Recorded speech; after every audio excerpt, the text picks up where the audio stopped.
हमारा आज का पहला टॉपिक है। हम चैप्टर के बारे में तो अब थोड़ा सा समझ चुके हैं कि हम अम्ल, क्षारक और लवण के बारे में पढ़ने वाले हैं। एसिड, बेस और क्षार के बारे में पढ़ने वाले हैं। हम एसिड, बेस और सॉल्ट के बारे में पढ़ने वाले हैं।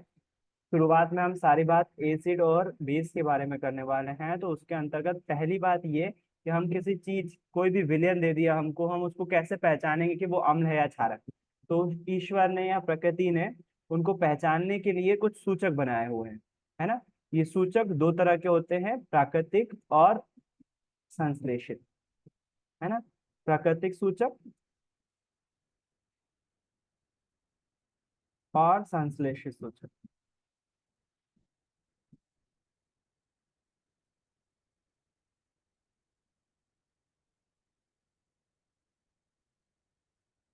प्राकृतिक और संश्लेषित।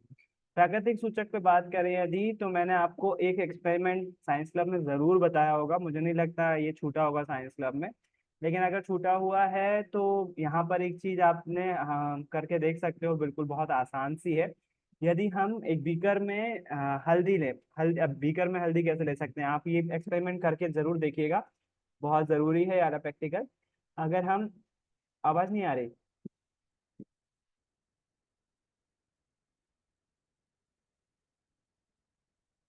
जाहिर सी बात है नेटवर्क का इशू होगा। क्या सभी को नहीं आ रही है? आ हेलो। रही है भैया। आ रही है? सर आ गया हमें तो। शायद जगह चेंज करके देखो। हाँ, तो पहला एक्सपेरिमेंट है ये, आज ही के आज आप लोग करेंगे। आपको मालूम है अगर हल्दी में हम चूना डालें तो क्या होता है? नहीं। अगर हम हल्दी में चूना डालें तो उसका रंग लाल हो जाएगा। इस वीडियो को ध्यान से देखेंगे यदि आप। अटक रही है वीडियो तो कुछ नहीं, मैं बताते जा रहा हूँ क्या कर रहा है वो। वीडियो में उन्होंने एक ग्लास में पानी लिया और हल्की सी हल्दी डाल दी उसमें, है ना। और अगर हल्दी में अगर अपन थोड़ा सा, ये इन्होंने एक और ग्लास में पानी लिया हुआ है, और नीला इसलिए दिखाई दे रहा है उसमें क्योंकि नीले वाले में उन्होंने जो धोने का सोडा था वो मिलाया हुआ है। तो अगर आप हल्दी में, ये इंडिकेटर इतना ज्यादा लिखा हुआ है कि, ये देख, हल्दी में अगर आप धावन सोडा मिलाओगे तो उसका रंग पूरी तरह से बदल जाएगा, है ना। और यदि दूसरी ओर इन्होंने पता नहीं नींबू लिया हुआ है कि,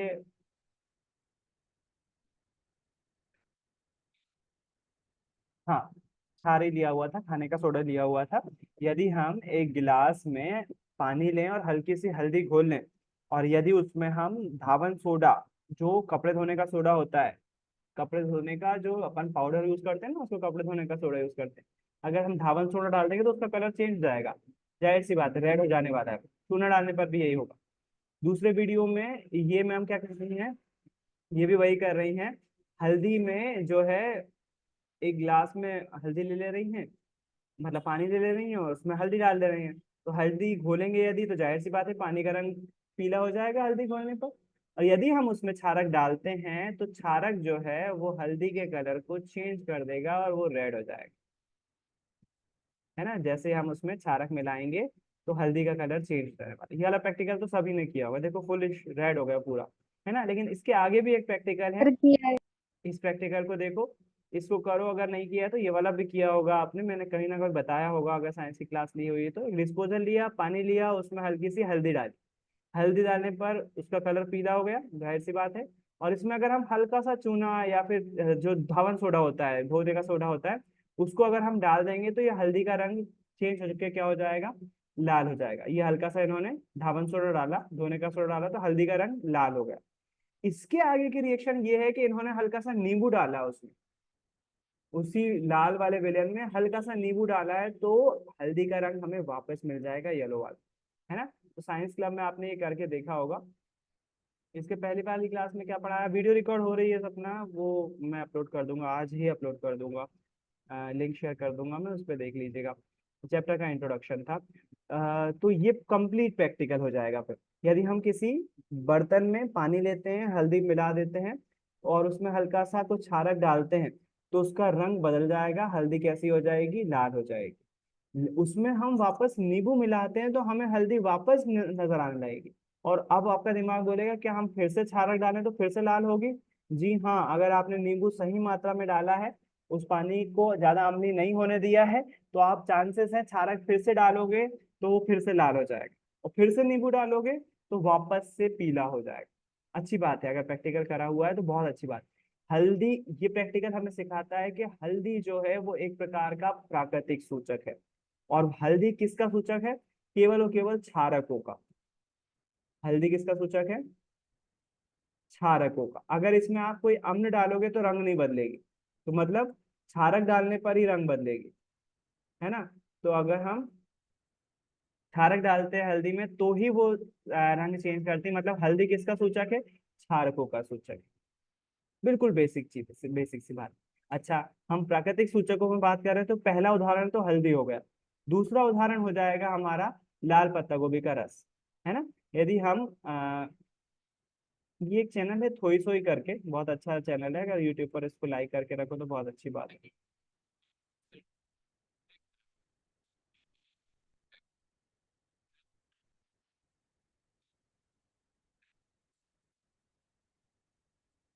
2 मिनट वीडियो सर अटक क्या रही। नेम है? अब हम जो है वो लाल पत्ता गोभी ले रहे हैं। ये इस तरह का लाल पत्ता गोभी आता है मेरे ख्याल से। बहुत मैंने बैरागढ़ में बच्चों को दिखाया है, तो जितने बैरागढ़ के बच्चे होंगे वो देख चुके होंगे ये। प्रैक्टिकल करके भी देख चुके होंगे। एमएम में करवा दूंगा मैं। तो ये लाल पत्ता गोभी का रस, यार इतनी भी स्पीड खराब नहीं है। भैया इस कलर के गोभी को खाते हैं? हाँ, खाने की होती है, टेस्ट में बिल्कुल वैसे ही लगती है पत्ता गोभी जैसी। तो ये बैंगनी रंग का होता है। तो इसको अगर हम काट लें बारीक टुकड़े करके, पानी में उबाल लें, तो इसका रंग पूरा पानी में आ जाता है। या फिर इसको हम पीस लें और इसको निचोड़ लें तो भी आ जाता है, लेकिन उबालने से ज्यादा अच्छे से आता है। तो देखो इन्होंने पीस कर लिए उसके। और ये क्या तैयार कर रहे हैं? ये एक विलियन तैयार कर रहे हैं पत्ता गोभी के रस का, लाल पत्ता गोभी के रस का। और जैसे ही उसमें गर्म पानी डाला तो आप देखोगे इसने कलर छोड़ना शुरू कर दिया अपना, हल्का धीरे धीरे। अगर वीडियो अटक रही है तो कोई दिक्कत नहीं है, जो मैं एक्सप्लेन कर रहा हूँ देखो आप नीचे, उसका कलर जो है वो पर्पल ब्लूइश होकर नजर आ रहा है। तो ये पत्ता गोभी अपना रंग उसमें छोड़ देती है। अब जो विलेन हमको प्राप्त हुआ है, ये पत्ता गोभी की संरचना है। रासायनिक नाम है उसका, कितना खतरनाक है। तो वो कॉम्प्लेक्स स्ट्रक्चर होते हैं बहुत ज्यादा। खैर हमको उससे कोई लेना देना नहीं है। लेकिन यदि हम इस पत्ता गोभी, अरे भाई, इस पत्ता गोभी के रस में अलग अलग अम्ल और क्षारक डाले तो ये अलग अलग देखो, विलियन का रंग कुछ इस प्रकार से मिला है हमको, बैंगनी रंग का, है ना। जब आप बनाओगे तो इसी तरह का होगा, उसको हम फिल्टर पेपर से छान ले रहे हैं। तो ये कुछ ऐसा बैंगनी कलर का हमको विलियन प्राप्त हो जाता है। अब क्या करेंगे, हम इसको अलग अलग परख नली में लेंगे और उस अलग अलग परख नली में अलग अलग केमिकल डालेंगे, जिससे हमको अम्लीता और क्षारीयता पता चलेगी। मुझे मालूम है वीडियो अटक रहा है। हाँ मुझे मालूम है अटकेगा वीडियो। लेकिन मैं एक्सप्लेन कर रहा हूँ, कोशिश कर रहा हूँ मैं एक्सप्लेन कर दूं आपको। वीडियो अटकेगा, ये वीडियो मैं फिर से ग्रुप पे भी भेज दूंगा।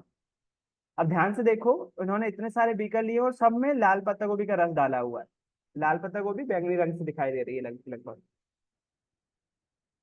अटकने दो ना, आवाज नहीं अटकना चाहिए। मेरी वीडियो इसलिए अटक रही है क्योंकि वो लैपटॉप का वेबकैम खराब है, लैपटॉप जाने की कगार पे। अब इन्होंने क्या किया हुआ है, पहले वाले में कुछ अम्ल या क्षारक कुछ अलग डाला हुआ है। अब सब सब बीकरों में अलग अलग चीज डालेंगे, सब में अलग अलग रंग प्राप्त होंगे। किसी में सिरका डालेंगे, किसी में नींबू का अम्ल डालेंगे, किसी में HCl डालेंगे, किसी में H2SO4 डालेंगे। सब में अलग अलग डालेंगे, किसी में क्षारक के रूप में बेकिंग सोडा डालेंगे, किसी में NaOH डालेंगे। सब में अलग अलग डाला हुआ है उन्होंने। अपन भी करके देखेंगे तो हमें प्राप्त होगा कि ये जो लाल पत्ता गोभी का रस है वो अलग अलग रंग में दिखाई देने लगेगा। कल तक प्ले हो जाए तो अच्छा है। वीडियो भेज दूंगा मैं, इंग्लिश में है, इंग्लिश से डरा मत करो। ये इन्होंने सिरका डाला हुआ, देखो सिरके का रंग पिंक आया हल्का सा। ये सिंपल पानी डाल रहे हैं, पानी में तो जाहिर सी बात है कोई कलर होगा नहीं।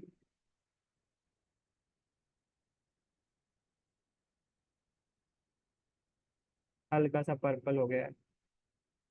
पहले बैंगनी पर्पल, पता नहीं कलर का कलर चेंज हो रहा है, बस इतना याद रखो। ये क्या डाल रहा है, कुछ सोडा डाला है शायद, तो हल्का सा ग्रीनिश हो गया। pH 8 से 9 के करीब आ रहा है इसका। pH पे हमारा दिखाता है क्षारक है अम्लीय है। ये क्या डाल रहे हैं आप, क्लोरीन, ब्लीच, NaOH, NaOH है। ग्रीन कर दिया उसने कलर। तो आप देख रहे हो पत्ता गोभी का रस सब अम्ल और क्षारकों के लिए अलग अलग कलर दे रहा है।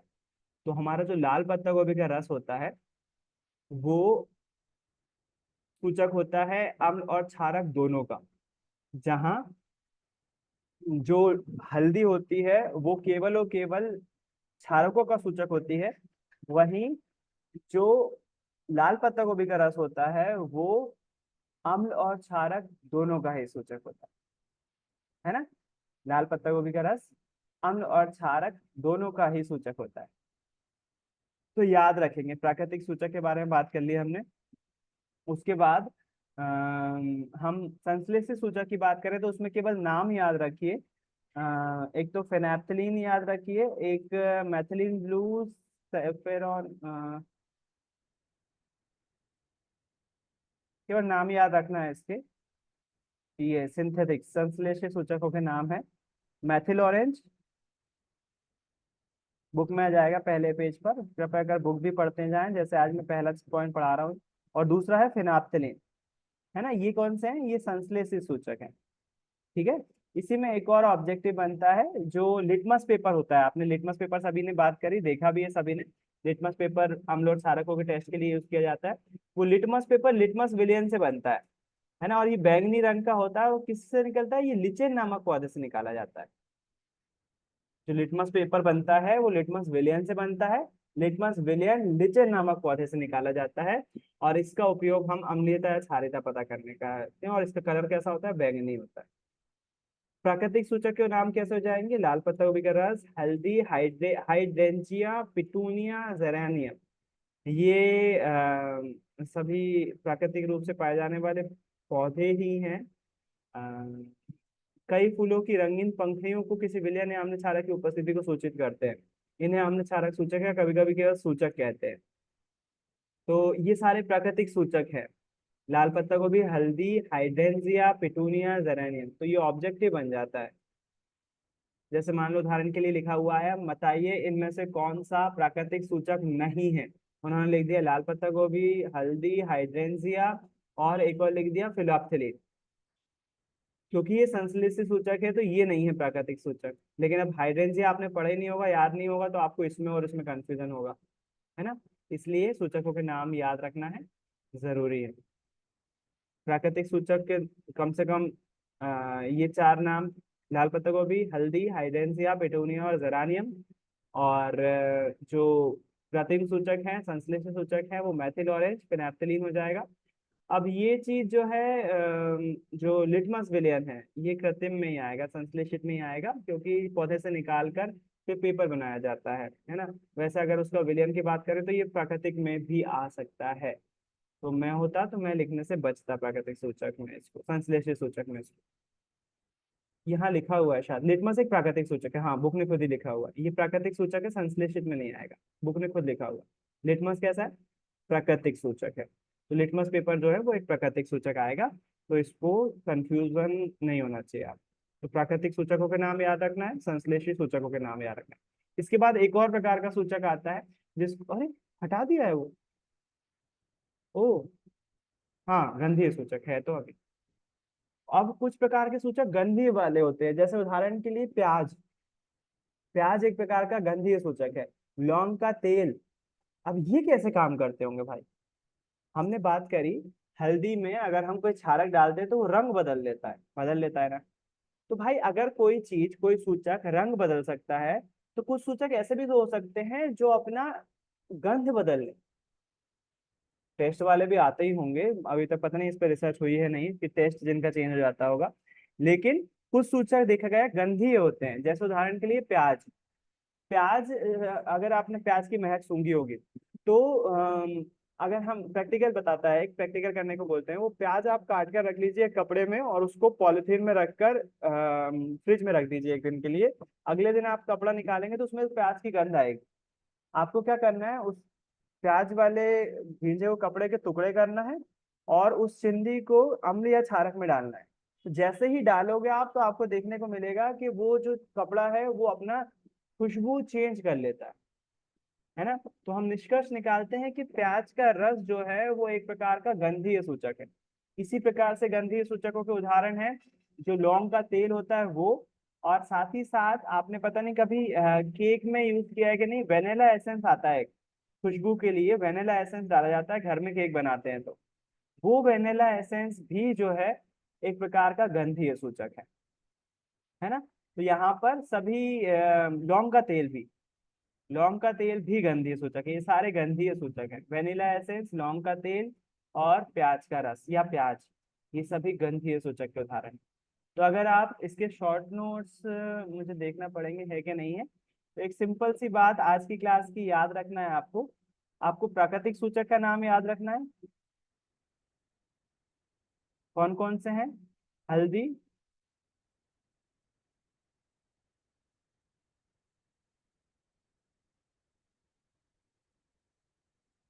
ये अम्ल और क्षारक के सूचक हैं, है ना। प्राकृतिक सूचक में आपको याद रखना है हल्दी, लिटमस विलियन,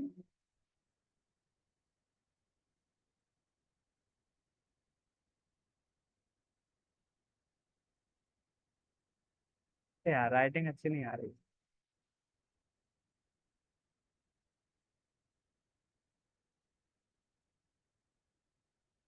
जो पहले टॉपिक में मेन पॉइंट है, क्योंकि ऑब्जेक्टिव ही आता है, इसमें क्वेश्चन नहीं बनता है। प्राकृतिक सूचक कौन कौन से हैं? हल्दी हो गई, हल्दी तो याद रखना है। लाल पत्ता गोभी का रस हो गया,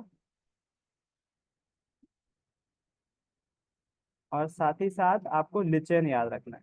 कम से कम इतने तो याद रखना ही है।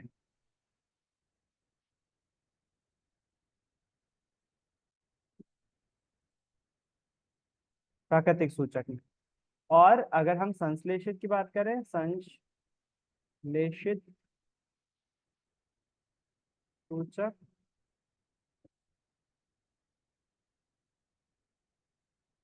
संश्लेषित सूचक में याद रखना है फिनेप्थलीन, फिनेप्थलीन लिखते नहीं बनेगा, फिनेप्थलीन।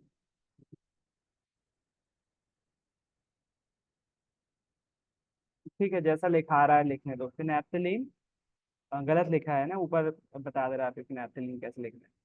फिनेप्थलीन और साथ ही साथ जो है मेथिल ऑरेंज, मेथिल ऑरेंज, ये संश्लेषित सूचक हैं जिनको याद एक रखना है। पत्ता गोभी के बाद क्या लिखा है?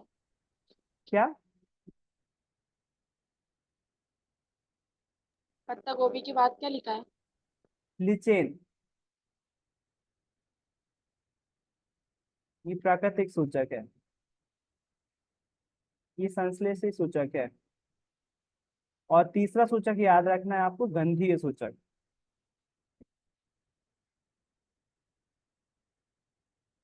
गंधीय सूचक कौन कौन से हैं? लौंग का तेल, फिनेप्थलीन गलत लिखा है ना, लौंग का तेल, वेनिला एसेंस, वेनिला, वेनिला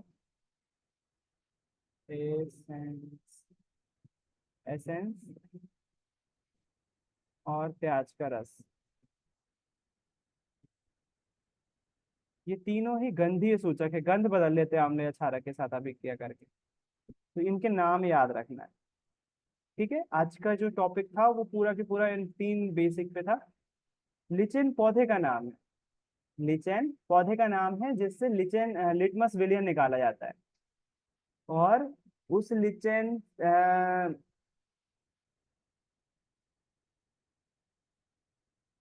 यहाँ पर लिखा हुआ है अगर आप ध्यान दें, ये तो तीनों मिटा रहा हूँ मैं ना, ये अपना आज का बेसिक था, इतना इतना याद रखना है।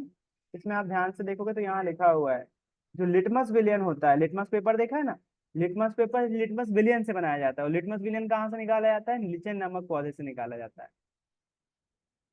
तो पौधे का नाम है जिससे लिटमस विलियन निकलता है।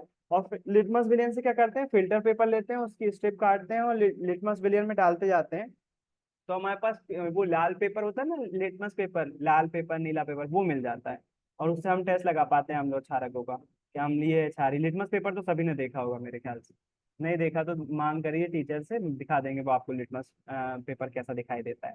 तो हमारा पहला टॉपिक बस इतना ही था ऑब्जेक्टिव के आधार पर, कि लिटमस जो हमारे सूचक होते हैं वो कितने टाइप के होते हैं, कौन कौन से टाइप में कौन कौन सा सूचक है।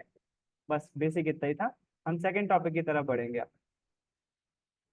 हमारा जो सेकंड टॉपिक है वो है अम्ल और क्षारकों के रासायनिक गुणधर्म। तो उसमें सबसे पहले यहाँ पर कुछ नाम लिखे हुए हैं जो कि आपको याद रखना है। कि ये एक अम्ल हैं और ये क्षारक हैं। तो यहाँ पर कुछ देखो, सबसे पहले लिखा हुआ है हाइड्रोक्लोरिक अम्ल HCl, सल्फ्यूरिक अम्ल H2SO4, नाइट्रिक अम्ल HNO3, एसिटिक अम्ल CH3COOH। ये सारे के सारे अम्ल हैं, रेड से लिखे ना जो, ये सारे के सारे अम्ल लिखे हुए हैं। और दूसरे जो लिखा हुआ है sodium hydroxide NaOH, calcium hydroxide CaOH का whole twice, potassium hydroxide KOH, magnesium hydroxide MgOH का होल ट्वाइस, अमोनियम हाइड्रोक्साइड, ये सारे क्षारक हैं। तो सबसे पहले तो हमको अम्ल और क्षारकों के नाम ही पता होना चाहिए, क्योंकि चैप्टर का नाम है भाई, है ना। अगर हमको उदाहरण याद नहीं होंगे तो हम गड़बड़ मामला है हमारा। तो ये दोनों रेड से जो लिखे हुए हैं वो सारे अम्ल हैं, ग्रीन से जो लिखे हुए हैं वो सारे क्षारक हैं। अब इसमें भी हमको ये पहचानना आना चाहिए कि इनमें से कौन सा प्रबल अम्ल है और कौन सा प्रबल क्षारक है।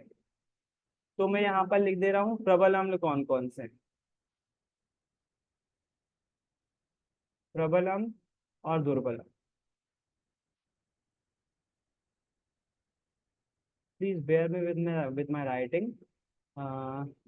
इतनी बेकार नहीं है वो, लेकिन अब अरे क्या हो गया।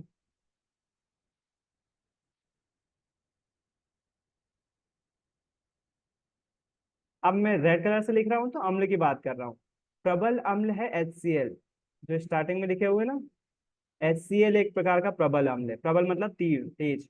HCl के बाद लिखा हुआ है H2SO4 सल्फ्यूरिक अम्ल, ये भी एक प्रकार का प्रबल अम्ल है। याद कैसे रहेंगे, नोट्स मिल जाएंगे, उसमें लिखा हुआ है। नाइट्रिक अम्ल HNO3, ये भी एक प्रकार का प्रबल अम्ल है। ठीक, उसके बाद आ जाते हैं दुर्बल अम्ल। तो दुर्बल अम्ल है CH3COH।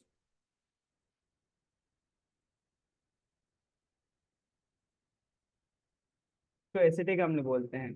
इसी तरह से ऑक्जेलिक अम्ल की फॉर्मूला मैं थोड़ा सा रिकॉल कर लेता हूँ, मेरे को थोड़ा सा। CH3COH, इसको एसिटिक अम्ल बोलते हैं। अरे अरे अरे, ये क्या हो रहा है। CH3COOH, ये दुर्बल अम्ल है हमारा। इसी के साथ साथ हाँ ऑक्जेलिक अम्ल, ऑक्जेलिक एसिड जो है वो भी ऑक्जेलिक अम्ल, ऑक्सेलिक नहीं ऑक्जेलिक।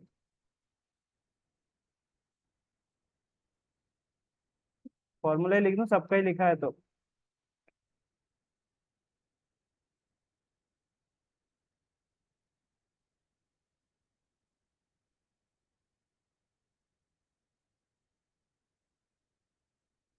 ऑक्जेलिक एसिड का फॉर्मूला होता है,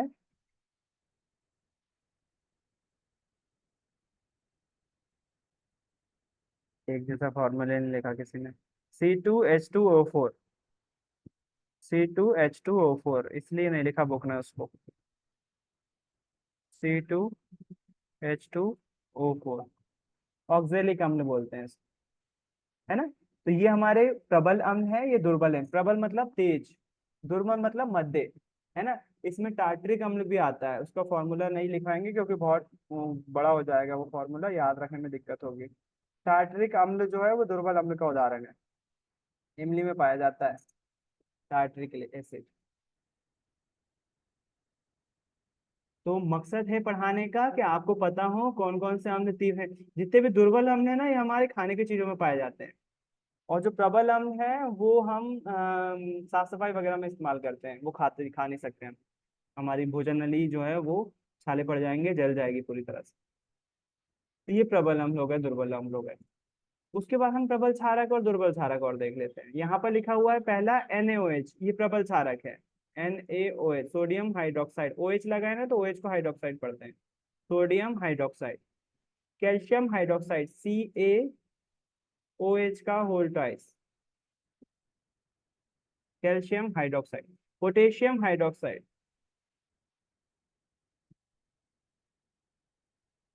है ना। ये सारे जो है, कैल्शियम हाइड्रोक्साइड दुर्बल में आना चाहिए, कैल्शियम हाइड्रोक्साइड यहाँ नहीं आएगा। प्रबल दो लिखना केवल, NaOH और KOH। और दुर्बल में आएगा कैल्शियम हाइड्रोक्साइड, CaOH का होल ट्वाइस। ऑब्जेक्टिव बनते हैं एक्चुअली इसमें से, और कुछ नहीं, क्वेश्चन नहीं आएगा इस पर, लेकिन पता होना चाहिए कि दुर्बल और प्रबल क्षारक, केवल केवल ऑब्जेक्टिव के लिए। उसके बाद मैग्नीशियम हाइड्रोक्साइड, MgOH का होल ट्वाइस, MgOH का होल ट्वाइस।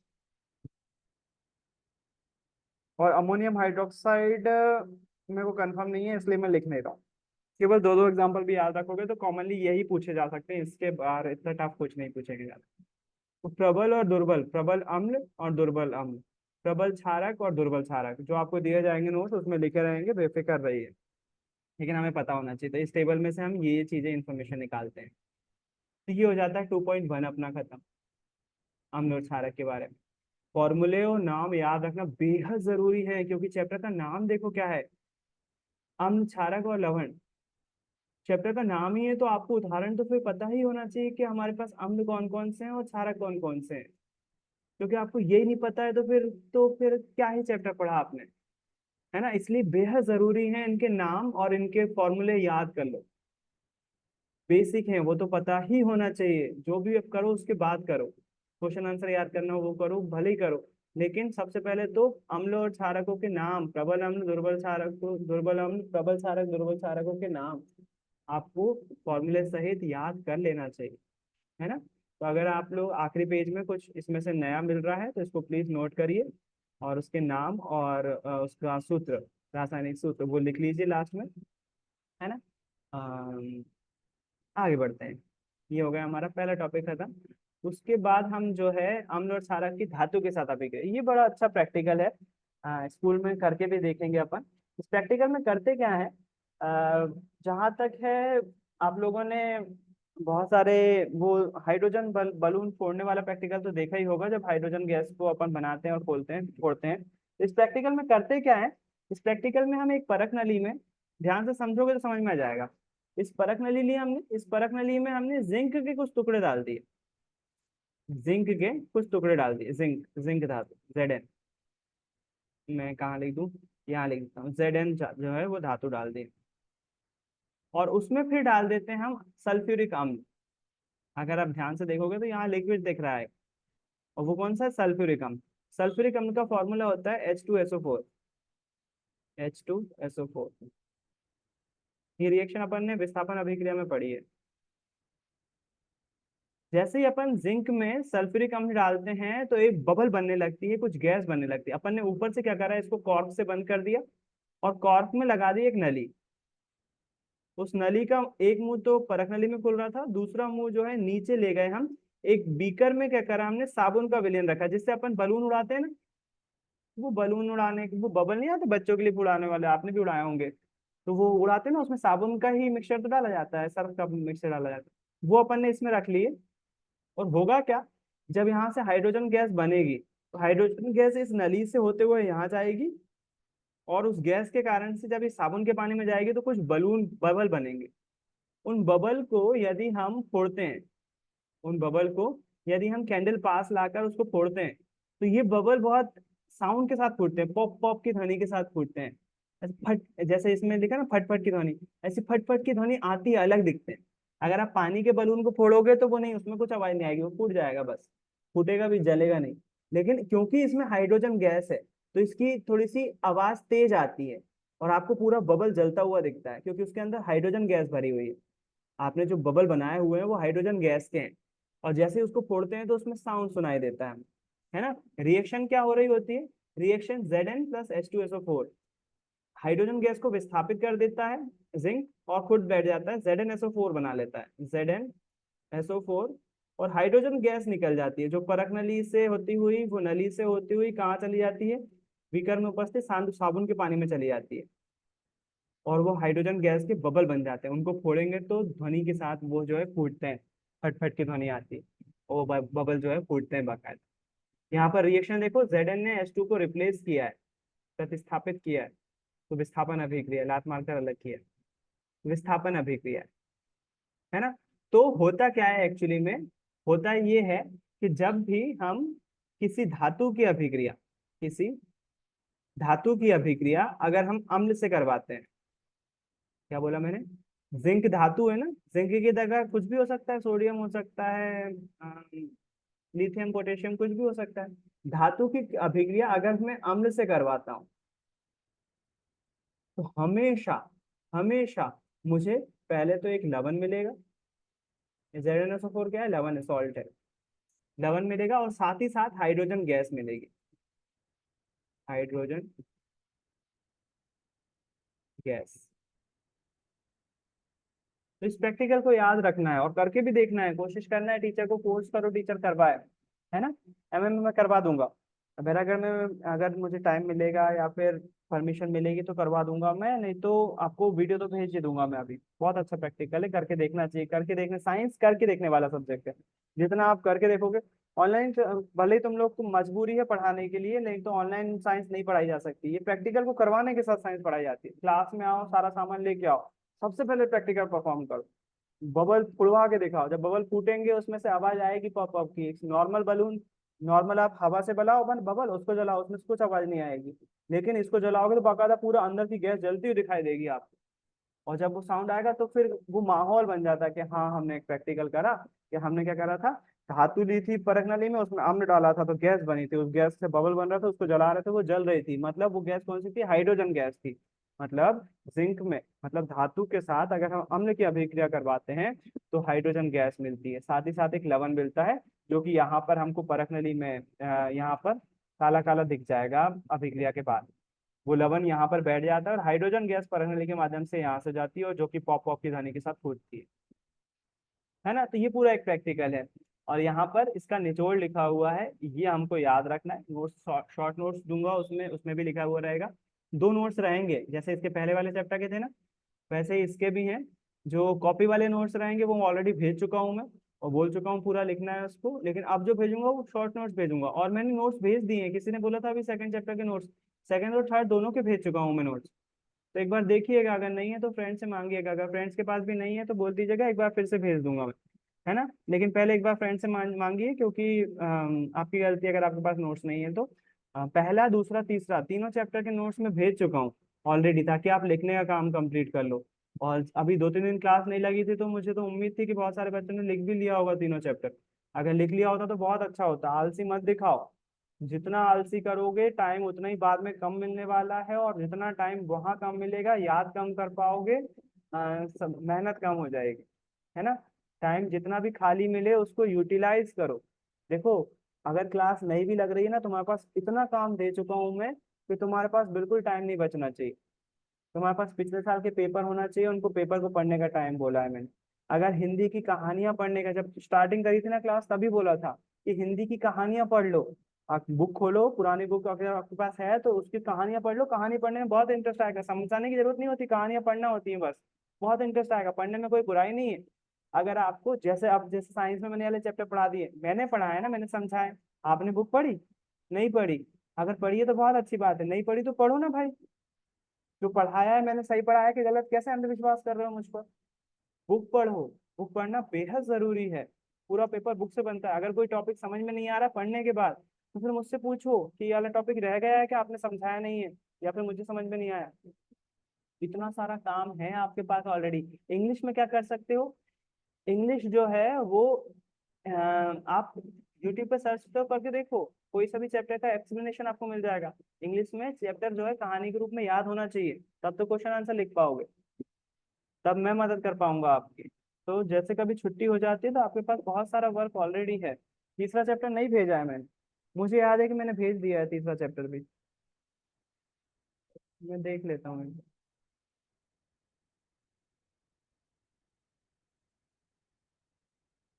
2 चैप्टर ही भेजा है बस, चलो तीसरा भी भेज देता हूँ। मेरे ख्याल से तो है मेरे पास वो चैप्टर, मैं भेजता हूँ अभी 10 मिनट के गैप में। तो ये थी हमारी पहली अभिक्रिया 2.2, 2.2 का दूसरी टॉपिक, मतलब दूसरा चैप्टर है ना इसलिए। तो दूसरा टॉपिक था, अगर हम धातु, ये पूरा सारांश है। फिर शॉर्ट नोट्स भेजूंगा मैं इस चैप्टर के, उसको भी आपको 2 पेज में कहीं लिख लेना है। जैसे पहले पेज के भी भेजे होंगे ना मैंने शॉर्ट नोट्स, डिलीट कर दिए थे क्या, भेजता हूँ उसके भी, भेजता हूँ हाँ सर, शॉर्ट डिलीट नोट्स। कर दिए। दोनों चैप्टर के शॉर्ट नोट्स भेजता हूँ। अम्ल और धातु की अगर अभिक्रिया करवाएं तो हमेशा लवण प्राप्त होगा और हाइड्रोजन गैस होगी, हमेशा। कोई सी भी रिएक्शन दे दें वो, अगर अम्ल, बहुत फेमस रिएक्शन है, मन से ही बना के दे सकता है टीचर। आयरन की बोल दिया, बताओ अब ऑब्जेक्टिव आ गया कि बताओ इसमें क्या होगा। Fe plus H2SO4 changes to blank plus blank, खाली छोड़ दिया। तो आपको पढ़ते से समझ में आना चाहिए। Fe मतलब आयरन, आयरन मतलब लोहा, लोहे की क्रिया अम्ल से करवा रहे हैं, तो जाहिर सी बात है हाइड्रोजन गैस तो निकलने ही वाली है। H2 तो फर्स्ट फट से लिख दो बिना सोचे समझे। अब H2 निकल गई तो बचा क्या, FeSO4, FeSO4 साथ में लिख दो, 11 हो जाएगा। अगर तुम्हें पता है कि अम्ल की अभिक्रिया धातु से करवाने पर लवण और हाइड्रोजन गैस बनती है तो कंप्लीट कर लोगे, नहीं तो नहीं हो पाएगा। तो ये पहली रिएक्शन थी जो कि आपको याद होना चाहिए। अगर हम अम्ल की अभिक्रिया धातु से करवाते हैं, किसी भी धातु से करवाते हैं, अम्ल की अभिक्रिया धातु से करवाते हैं तो हमें लवण प्राप्त होता है और हाइड्रोजन गैस प्राप्त। ठीक है। तो और उसके बाद क्षारक से करवाते हैं तो क्या होता है, क्षारक से भी सेम होता है। क्षारक की अभिक्रिया भी, यहाँ देखो अम्ल की जगह क्षारक NaOH लिया हुआ है, उसकी जिंक से करवाई तो सोडियम जिंकेट बनता है। पूरी बुक में एक दो कोर्स वही है, नाम जो कठिन है थोड़े से, उसमें से एक ही है sodium zincate, Na2ZnO2। Sodium zincate बनता है और हाइड्रोजन गैस निकलती है। तो चाहे आप अम्ल की अभिक्रिया धातु से करवाओ चाहे क्षारक की करवाओ, दोनों ही केस में हाइड्रोजन गैस तो आपको मिलेगी ही। ये जी पे ध्यान मत देना, है गैस है इसलिए, ये सॉलिड है इसलिए, ये सॉलिड है, ये एक्वस फॉर्म है, जलीय विलयन है, उस पर ध्यान मत देना। H2 गैस मिल रही है उस पर ध्यान दो। तो अगर अपन, निष्कर्ष क्या निकलता है, टॉपिक क्या था, अम्ल और क्षारकों की धातु के साथ अभिक्रिया, तो हम बोले निष्कर्ष ये निकलता है, अम्ल और क्षारक की अगर हम धातु के साथ अभिक्रिया करवाते हैं तो वो क्या क्या मिलता है हमको, हमें मिलता है लवण और हाइड्रोजन गैस। अगर हम अम्ल की अभिक्रिया धातु से करवाएं तो भी यही मिलेगा, अगर हम क्षारक की अभिक्रिया धातु से करवाएं तो भी यही मिलने वाला है। हो सकता है याद रहेगा। अम्ल वाले में विस्थापन हुआ था, बिल्कुल, अम्ल वाले में धातु की अम्ल से अभिक्रिया में विस्थापन अभिक्रिया होती है। ये कौन लाइक कर रहा है, क्लास के दौरान ही लाइक कर रहा है, बहुत बढ़िया। तो ये रिएक्शन याद रखोगे। दूसरा टॉपिक हमारा, अम्ल की अभिक्रिया धातु से करवाओ तो भी लवण और हाइड्रोजन गैस मिलेगी, क्षारक की अभिक्रिया धातु से करवाओ तो भी लवण और हाइड्रोजन गैस ही मिलने वाली है। साइंस का लेक्चर यहीं पर खत्म हुआ। अगला लेक्चर ज्वाइन करो ताकि सोशल को कंटिन्यू कर सके। ठीक है, 10 मिनट का गैप है, 18:30 हो रहा है, 6:30 हो रहा है, 6:40 पर एक बार फिर से ज्वाइन करो, 6:41 पर, एक्चुअली 6:41 पर एक बार फिर से ज्वाइन करो।